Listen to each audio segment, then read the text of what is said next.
নামযজ্ঞের ব্যাপার একরকম ধরনের, আর হচ্ছে ভাগবত পাঠের ব্যাপার একরকম ধরনের। ভাগবত পাঠটা হচ্ছে রসাস্বাদনের ব্যাপার। কারণ হচ্ছে এখানে বলেছেন যে হরিনাম করো বহিরঙ্গ নিয়ে, আর রস আস্বাদন করো অন্তরঙ্গ নিয়ে। কিন্তু আমরা যারা আজকে এই রস আস্বাদনের জন্য সমবেত হচ্ছি, এরা কি আমরা সবই কি অন্তরঙ্গ? গৌরাঙ্গ মহাপ্রভু কিন্তু মাত্র কয়েকজন ভক্তবৃন্দ নিয়ে এই রস আস্বাদন করেছেন, কিন্তু হরিনাম সংকীর্তন আবাল বৃদ্ধ বনিতা, শুদ্ধ শৌচ, পবিত্র অপবিত্র সব রকম ধরনের ভক্তদের নিয়ে নাম নাম করা যায়, নাম সংকীর্তন করা যায়।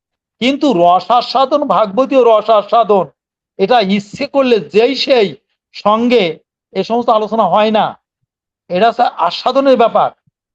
হ্যাঁ, আমি তোমাদের কি বলে বুঝাবো তাই বলো, এটা বুঝানোর মতো কোনো কথা নেই, বুঝলে?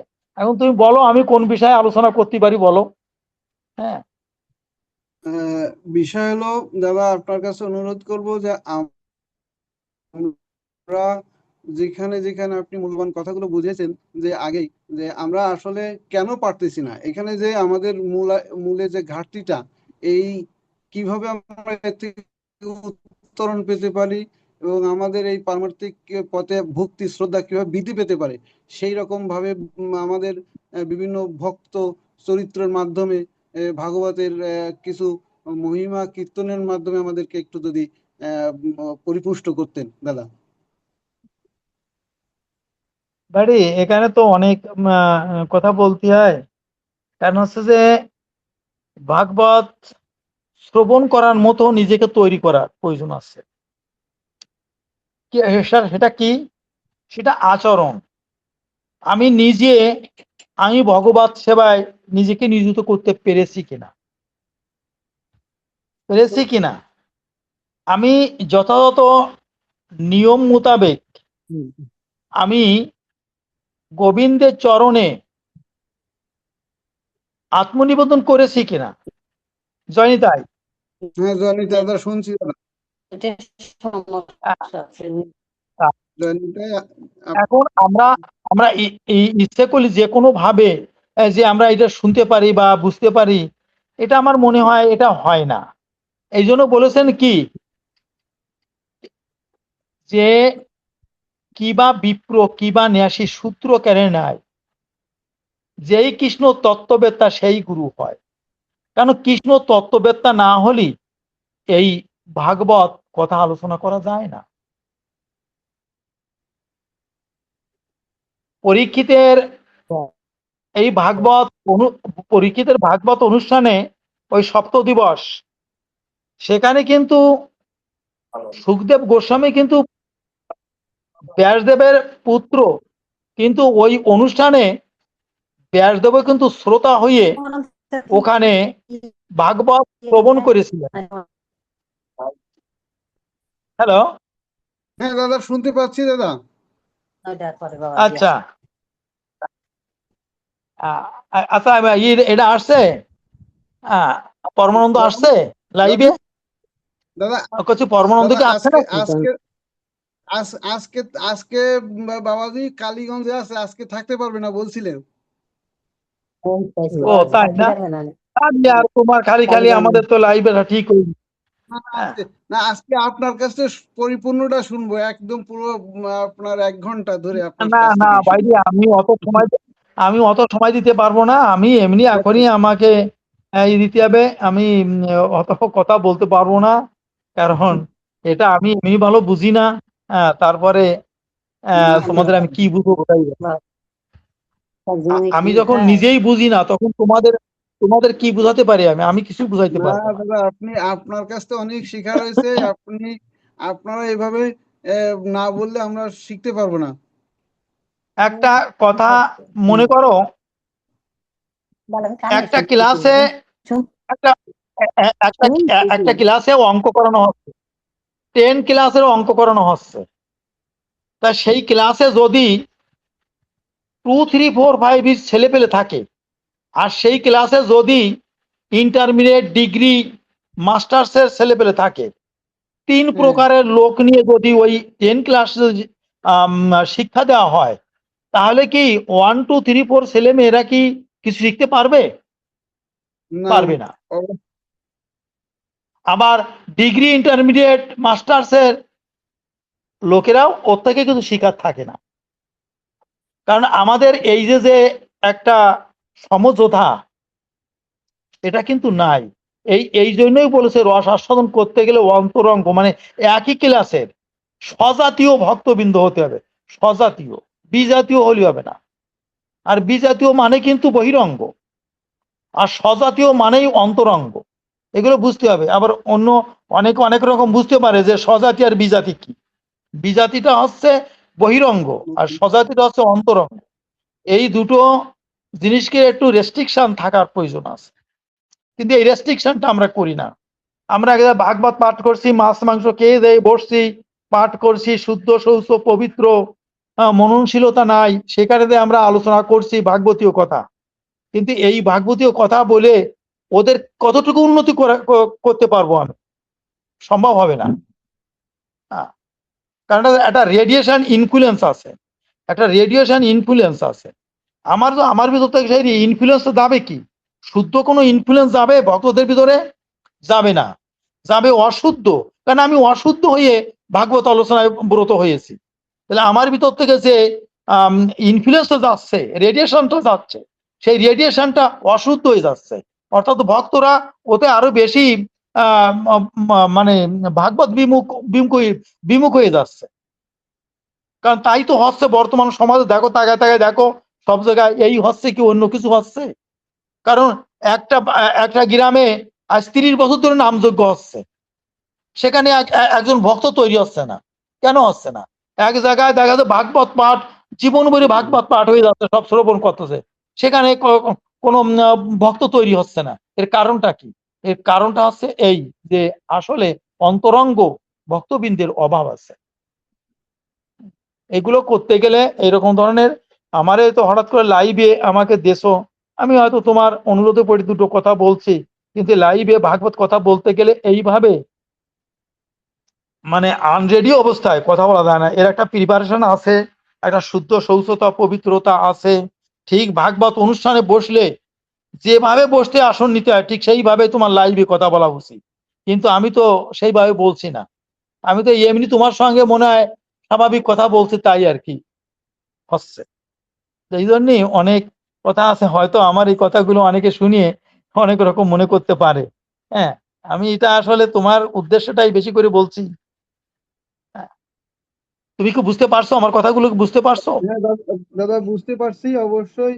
তো আপনার আমাদের সাথে মাঝে মাঝে আমাদেরকে প্রিপারেশন নিয়ে আমাদেরকে একটুখানি এইভাবে জানাবেন, তাহলে আমরা খুব উপকৃত হব দাদা।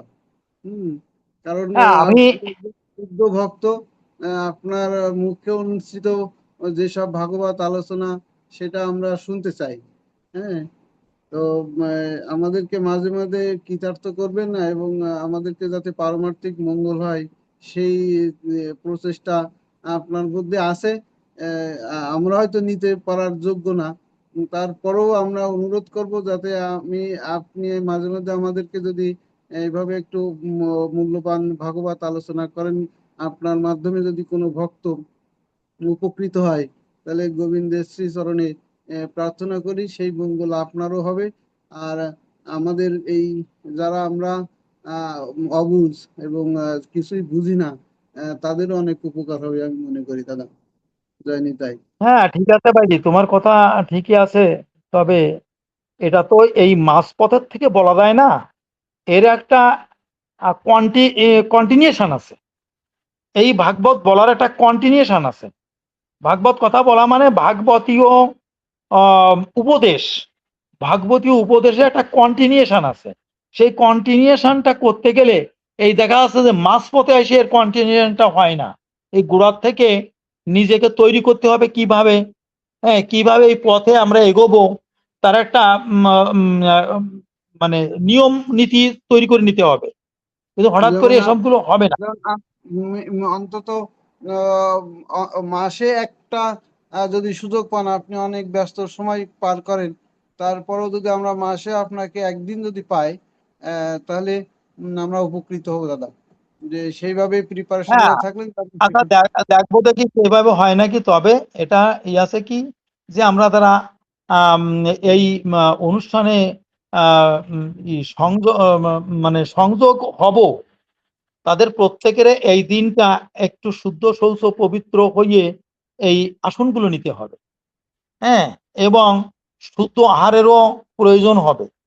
যে আমরা এই কথাগুলো শুনছি কোথায়, এই ভাগবত গুলো শুনছি সরাসরি অনুষ্ঠানেই শুনছি, এইরকম ধরনের মনোবৃত্তি নিয়ে বসতে হবে। কিন্তু আমরা যাই সে বিড়ি খেলাম আর এই লাইভই কথা শুনতেছি, বা আমরা দেখা যাচ্ছে খাচ্ছি আর লাইভই কথা শুনতেছি, এভাবে হলে এগুলো আসলে হবে না। এগুলো হবে না। এগুলো হতে গেলে ঠিক একনিষ্ঠ হয়ে ভক্তি শ্রদ্ধা নিয়ে আমাদের এই অনুষ্ঠানগুলোয় ব্রতী হতে হবে, বুঝলে। এখন তো এটা হয়তো অনেকেরই ভালো লাগবে না এই কথাগুলো, তবু আমার যেটুকু বলার প্রয়োজন আমি কিন্তু আপনি ফিরে যাচ্ছে। দাদা, এটা আপনি আপনার মূল্যবান পরামর্শ। আসলে আমরা যদিও দূর দূরান্ত থেকে অনেক ভক্তবৃন্দ সংযুক্ত হয়ে থাকি, আমরা আসলে মনে প্রাণে চেষ্টা করব যে আমরা যেমন ভাগবত শোনার জন্য কোনো মন্দিরে বা কারোর বাড়িতে বা নিজের বাড়িতে যখন আয়োজন হয়, যেমন পবিত্র হয়ে এবং পরিষ্কার পরিচ্ছন্নভাবে আমরা সে অনুষ্ঠানে যাই, নিজের মন্দিরে যেভাবে যাই, সেইভাবেই কিন্তু আমাদের এই ভাগবত পাঠ শোনা কর্তব্য।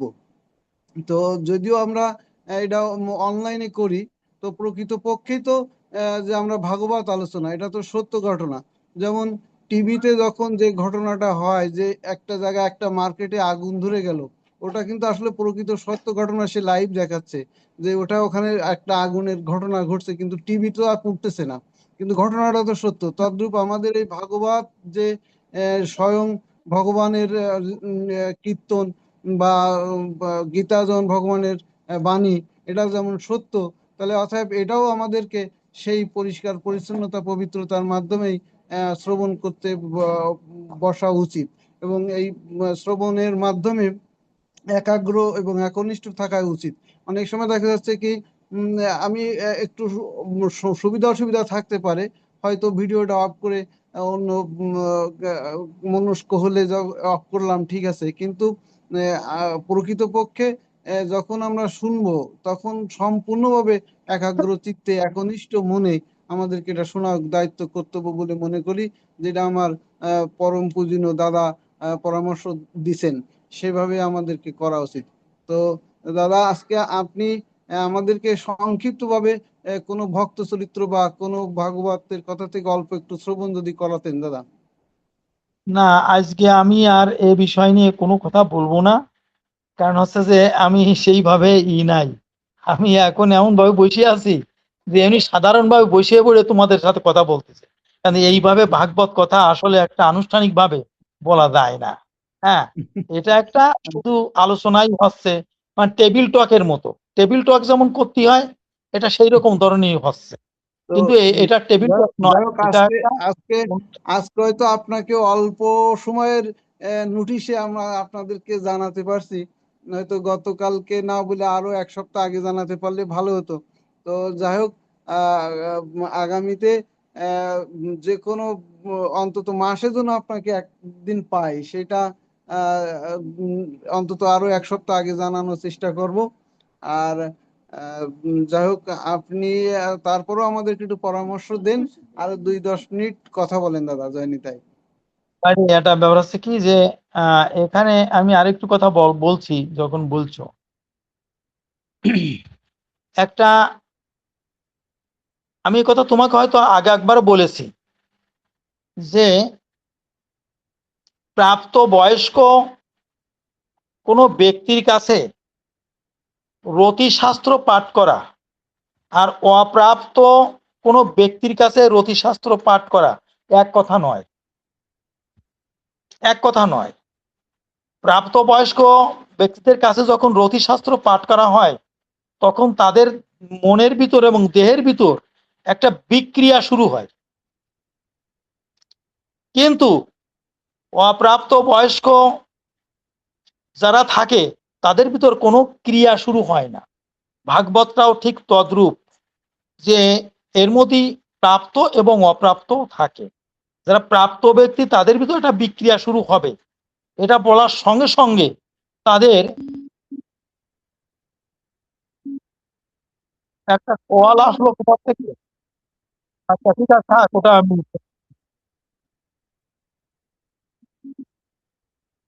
শুনতে পাচ্ছি যে দাদা, আমরা আমরা যেভাবে, হ্যাঁ, শুনতে পাচ্ছি। একটা কল, ওই একটা কল আসছিল, ধীরা মনে হয় দিছিল, তা কেটে দিলাম। হ্যাঁ, ধীরা আচ্ছা, কল দিছিল। এই জন্যই আমরা বলছি যে আমাদের এখন এমন ভাবে তৈরি হতে হবে যে যে বিষয়টা নিয়ে আলোচনা হবে সেই বিষয়টা হৃদয়ঙ্গম করার জন্য। হ্যাঁ, সেই বিষয়টা যদি হৃদয়ঙ্গম না করতে পারি তাহলে আমাদের শুধু শুধু সময় নষ্ট হবে। এটা পড়া জিনিস না, ভাগবত পড়া জিনিস না, ভাগবত উপলব্ধি করা জিনিস। হ্যাঁ, এই নাটক নভেলের মতো না, এটা একটা রসগ্রাহী গ্রন্থ থেকে এগুলো আমাদের গ্রহণ করতে হয়। এগুলো আমাদের এমন ভাবে এটা উপলব্ধি করতে হবে যে হার্ট অ্যান্ড সোল, হ্যাঁ, এটা একেবারে মনে প্রাণে এমন ভাবে আমাদের গ্রহণ করতে হবে যে যাতে করে আমরা এর দ্বারা উপকৃত হতে পারি। কিন্তু আমরা তো সেভাবে গ্রহণ করি না। আমরা যেভাবে গ্রহণ করি, এটা শোনার কথা শুনি, বলার কথা বলি, কিন্তু সকালবেলায় যা হলো তাই। হ্যাঁ, একটু যদি পরিবর্তন না হয়, স্মরণে যখন আসবে ভাগবত কথা শ্রবণ করে যদি সেই জিনিসগুলো অনুশীলন না করা হয়, আমি ভাগবত কথা, আমি যে কথাগুলো বলছি এই কথাগুলো তুমি শুনলে ভালো কথা, তুমি অনুশীলন করলে না, তাহলে এই ভাগবত কথাগুলো আমার কাছে শুনে তোমার লাভটা কি হলো? আমার কাছে যদি কিছু না বুঝতে পারো তাহলে তুমি আর তোমার কি লাভটা হলো কি? আমি বললাম যে ভাই, ভাগবত কথা শ্রবণ করতে গেলি ব্রহ্ম মুহূর্তে তোমাদের নিজেদের কার্যক্রম শুরু করতে হয়, কিন্তু তুমি শুনলে, জানলে, বুঝলে, মানলে না, তাহলে তোমার এই ভাগবত কথা সময় নষ্ট করে কোনো লাভ হবে না। ঠিক যেটুকু জানতে হবে, যেটুকু বুঝতে হবে, সেটুকু নিয়ে আলোচনা করতে হবে। সেগুলো করে যদি ভালো লাগে তাহলে তোমার সেগুলো মেনে চলতে হবে। তা না হলে এই ভাগবত কথার সময় নষ্ট করার কোনো প্রয়োজন নাই, আমি মনে করি। এখন তোমরা কথাবার্তা বলো, ওই একটু শুনবো, মাঝে মাঝে একটু শুনবো। হ্যাঁ, আমার আবার একটু ওই অনেক যেমন সময় জব, আমাদের তো জানাবেন, এই যে আমাদের ভুল ভ্রান্তি যে থেকে যাচ্ছে, তো এর মধ্যে আপনার মূল্যবান পরামর্শ আমরা জানতে পারলাম। আসলে আমাদের শ্রদ্ধেয় গুরুদেব, উনিও বারবার পরামর্শ দেন যাতে আমরা এটা খুব মনোযোগের সহিত এবং সাত্বিকতার সহিত এটা যেন আমরা শ্রবণ করি। তো আপনার কথা, তার কথা, তো আসলে কথা তো সব একই, কিন্তু যেমন একটা অঙ্ক ক্লাসে শিখায় যখন স্যারেরা সবার জন্য, কিন্তু একটা নিয়মে শিখায়, কিন্তু কেউ উম, বিভিন্নভাবে গ্রহণ করে। কেউ যে করে সেই ভালো রেজাল্ট করে, আর যে করবে না সেই তো ফেল করে। তো তদ্রূপ আমরা এখানে প্রায় 465 জন আজকে আমাদের এই গ্রুপের সদস্য আছি। আজকে মনে হয় আমরা প্রায় সর্বসাকল্যে প্রায় 15-20 জন মতো যোগদান করছে আসা যাওয়ার মতে। তো যদি কোনো একজন ভক্ত যদি এখানে উপকৃত হয়, তাহলে আমাদের এই ভক্ত সঙ্গ করা আসলে সার্থক বলে মনে করি। তো শ্রী হ্যাঁ শ্রী ঠিক। গোপাল, তো শ্রী শ্রী গোপালজি আশ্রমের উদ্দেশ্য হচ্ছে যে, যেমন তার গোপালজি আশ্রমের প্রচার প্রসারও প্রয়োজনে, যে বহু বছরের পুরাতন মন্দির, অথচ সেই অনুসারে তার প্রচার প্রসারটা কম। সেই একটা আঙ্গিকে এটার উদ্দেশ্যটা ছিল। আর দ্বিতীয় উদ্দেশ্য হলো, যদি কোনো ভক্তবৃন্দ এই ভাগবত আলোচনার মাধ্যমে যদি তার ব্যাকুলতায়, আকুলতায় যদি কোনো উপকার হয়, তাহলে এই গোপালজি আশ্রমের সকল ভক্তবৃন্দ সেখানে তার উপকার পাবে। ভগবান বলেছে যে, গীতার বাণী যে শ্রবণ করে আর যে শ্রবণ করায়, দুইজনেই পুণ্যবান। তো এখানে বিষয়টা হলো সেই সাত্বিকতা বিরাজমানে থাকতে হবে। এটাই হলো আসলে মূল উদ্দেশ্য। তো আমরা অনেকক্ষণ চেষ্টা করি, হয়তো পারি না, কিন্তু এই ব্যস্ততার মাঝে যদি আমাদের আকুলতা ব্যাকুলতা মনে প্রাণও থেকে থাকে, স্মরণে থেকে থাকে, তাহলেও কিন্তু উপস্থিতটা থাকবে। হয়তো দেখা যাচ্ছে আমরা প্রতি মঙ্গলবার সংযোগ হতে পারি না, কিন্তু মনটা যেন থাকে যে না, আমরা আজকে মঙ্গলবার, আমি আজকে সংযুক্ত হতে পারিনি। গোবিন্দ, তোমার শ্রীচরণে আমি প্রণতি নিবেদন করি এবং আমার আত্মসমর্পণ থাকলো যেন আগামী মঙ্গলবার যেন আমি কাজের এই ব্যস্ততার মাঝে যেন সংযুক্ত হতে পারি। তাহলেও কিন্তু আমাদের এই পারমার্থিক চাওয়া পাওয়া এবং তার নমনীয়তায় ভগবান স্মরণে কিন্তু অনেক কিছু আর মেনে নেয়, এবং সেটা অনেক ভক্ত চরিত্রের মাধ্যমে প্রমাণও রয়ে গেছে। শুধু ভক্তবৃন্দ, আজকে আমার শ্রদ্ধেয় যে দাদার যে মূল্যবান পরামর্শ উনি দিয়েছেন, তো আসলে এগুলো সবাই কিন্তু বলবে না। কারণ হলো সবার চোখ ও লজ্জা আছে, এবং সেক্ষেত্রে অনেকে দেখাচ্ছে না এটা বললে তো অনেকে কষ্ট হবে, কিন্তু প্রকৃতপক্ষে একটা বাচ্চা যখন দেখেন যে চকলেট বা কোনো কিছু খারাপ জাতীয় খাবার যখন চায়, তখন পিতামাতা কিন্তু দিতে চায় না, প্রয়োজনে তাকে অনেক চপটাঘাত করে। তো তদ্রূপ এই আমরা যে আসলে একটা ভালো দিকে চাই, সেই চাওয়াটা আমাদের এই শ্রদ্ধেয় দাদা চাই বিধায় অনেক অপ্রিয় সত্য কথা কিন্তু আমাদের সামনে অকপটে উনি বলেছেন। তার জন্য ওনার শ্রীচরণে আমি বারবার প্রণতি নিবেদন করি। তো উনি, ওনার দীর্ঘায়ু এবং সুস্থতা কামনা করি। এবং আসলে উনি দীর্ঘদিন একজন একজন ব্যাংকে কর্মকর্তা ছিলেন। বেশ কিছু বছর উনি অবসর যাপন করছেন। তো ওনার এই ব্যস্ততার মধ্যে উনি যে প্রচন্ড অফিসিয়াল দায়িত্বের মধ্যে যে উনি ভগবানের নাম স্মরণ করতেন, এবং সময় পেলেই আমি দেখেছি যে অফিসের মধ্যে অনেক সময় দেখা যাচ্ছে কাজের মধ্যেই ওনার ভিতরে ভিতরে নাম চলছে। তো এই মহৎ ভক্তবৃন্দকে আমরা এরকম ভাবে চাই, এবং ওনার মুখে আমরা পরামর্শ পেয়ে আমরা যেন সেই পারমার্থিক উন্নতির পথে অন্তত কিঞ্চিত অগ্রসর হতে পারি, তাহলেও কিন্তু আমাদের অনেক উপকার হবে। জয় নিতাই, জয় গৌর। দাদা, আজকে জয় আপনাকে জয় জয় অশেষ গুরু। অশেষ অশেষ মানে ধন্যবাদ, এবং আপনার শ্রীচরণে প্রণাম জানাই। তো আজকে যদি আপনি আরো কিছু বলার থাকে, একটু সংক্ষিপ্ত বলে আমাদের পরামর্শ দিয়ে আজকে না, আপনার এখন আর কিছু বলবো না ভাই, এই পর্যন্ত বিশ্রাম দিচ্ছি। তোমরা এখন কথা বলো, অন্যান্য ভক্তবিন্দু আছে তাদের সাথে যোগাযোগ করে একটা লাইভ ই করো, কথা বলো। তো হ্যাঁ, জয় নিতাই, সুধী ভক্তবৃন্দ, আপনারা যদি কোনো কেউ আজকের আলোচনায় সংযুক্ত হতে চান, তো আপনারা একটু আনমিউট করবেন, আনমিউট করে কথা বলবেন যদি কোনো ভক্তবৃন্দ কথা বলতে চান। আর আপনার আহ, যদিও দাদাকে আমি মানে এভরিহার করে রাখছি, তো তারপরেও যদি আপনারা করতে চান, আপনারা একটু কথা শুরু করেন, তাকে আমি বিহার করে রাখবো। জয় নিতাই, জয় গৌর। একটু আনমিউট করে কথা বলবেন। দিলীপ দা, জয়নি শুনতে তাই। পাচ্ছেন? জয় নিতাই দাদা। হ্যাঁ, আমি তো যোগ দিয়ে অল্পটুখানি শুনেছি, কিন্তু হ্যাঁ, হ্যাঁ, এটা খুব সুন্দর আলোচনাই হয়েছে। আর একটু বলতে পারলে কিন্তু আর খুব ভালো লাগতো, বুঝেছেন? হ্যাঁ, এটা দাদা, শিক্ষণীয় বিষয়। এটা দাদা, যে এত সুন্দর লাগছে, একটু মনোযোগ দিয়ে শুনলি অবশ্যই কিছু না কিছু কেউ একটু শিখবে। না, খুবই আজকে আমাদের আমাদের যেসব জায়গায় আমাদের ত্রুটি বিচ্যুতি আছে, সেই ত্রুটি বিচ্যুতি গুলো আমরা মোটামুটি পাচ্ছি। আপনি আপনার ভিডিওটা অন করেন দাদা। আমি, হ্যাঁ দাদা, কথা বলেন। হ্যাঁ, সুকল দা। আগে বলেন। হ্যাঁ, এবার আপনাকে দেখতে পাচ্ছি, বলেন। আমি তো যোগ দিলাম একটু আগে, আমি তো হ্যাঁ, আপনাকে ভোগ দেখতে লাগায় পাচ্ছি, আসলাম। তা আপনাকে এখন তো আমি দেখতে যেটুকু পাচ্ছি, শুনেছি বলেন। খুব সুন্দর লাগছে। এরকমটুকু না, শিক্ষণীয় বিষয়, এইভাবে না, বলতে পারলে খুব ভালো লাগবে। এবং যাই হোক, যে কেউ একটু না একটু শিখবেই। তো সেই জন্য আসলে কি আমরা আমাদের মূল ঘাটতিটা যেটা আমি বুঝতে পারছি দাদার উপলব্ধিতে, সেটা হলো আমরা আসলে এটা অনলাইন মনে করি, যে যার মতো করে হয়তো অন করে বসে থাকি। আসলে এটা ভক্তি শ্রদ্ধা এবং যে সাত্বিকতার সহিত সুচিতার সহিত করতে হবে, এটা কিন্তু আমাদের মাথায় রাখতে হবে। এটা হলো আলোচ্য অবশ্যই বিষয়, অবশ্যই। মূল বিষয়টা কিন্তু আমরা আজকে এটা বুঝছি। এবং হ্যাঁ। দাদা একটা গুরুত্বপূর্ণ বিষয় বলেছেন যে যদি আপনাকে ক্লাস 10-এর ছাত্র ক্লাস 10-এর অঙ্কই করাতে হবে, হ্যাঁ, ক্লাস না, 2 এটা এর তো ছাত্র আমিও ক্লাস বুঝছি। 10-এর ছাত্রকে আপনারা অঙ্ক তো, আমি করতে মাঝে হবে। মাঝে এভাবে বলি হতো আসলে।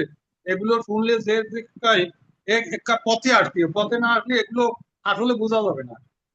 না, সেইটা, সেই জিনিসটাই বলছি যে সবাই আমরা আন্তরিক হয়ে অন্তত এই সপ্তাহের একটা দিন আমরা যেন এভাবেই একে অপরের সাথে সংযুক্ত থেকে, আসলে এই সঙ্গটা কি, বৈষ্ণব সঙ্গটা হলো আসলে আমরা একে অপরের উপকার করা। হ্যাঁ, যেমন একজন পরম বৈষ্ণব, তার মুখ নিঃসৃত বাণী যেমন পবিত্র, তার মানে একেবারে অয়বয়, মানে তার মুখ দর্শনও কিন্তু পবিত্র হয়। তো এখানে আমাদের একটু স্মরণীয় এবং করণীয় যেটা, সেটা হলো যে আমাদের সুচিতা এবং সাত্বিকতার সহিত আমাদের এটা শ্রবণ করতে হবে এবং উপলব্ধিতে নিয়ে আমাদেরকে সামনের দিকে অগ্রসর হতে হবে। তো জয়নিতাই, সুধী ভক্তবৃন্দ, দাদা আর কিছু বলবেন? না, আমি আর কিছু বলবো না আপাতত। আর তো যদি কেউ বলে কিছু, তো দেখুন। যদি আসলে আমি আজকে আমার একটু ওই ল্যাপটপে একটু সমস্যা হওয়াতে আমি অন্য জায়গায় চলে আসছি, আমার কন্ট্রোল করতে একটু সমস্যা হচ্ছে, তারপরেও চেষ্টা করতেছি। আম, তো যাই হোক, আমরা মালয়েশিয়া থেকে আমার দেবদা প্রতিনিয়ত যোগদান করেন কষ্ট করে, উনি আছেন আমি দেখতে পাচ্ছি।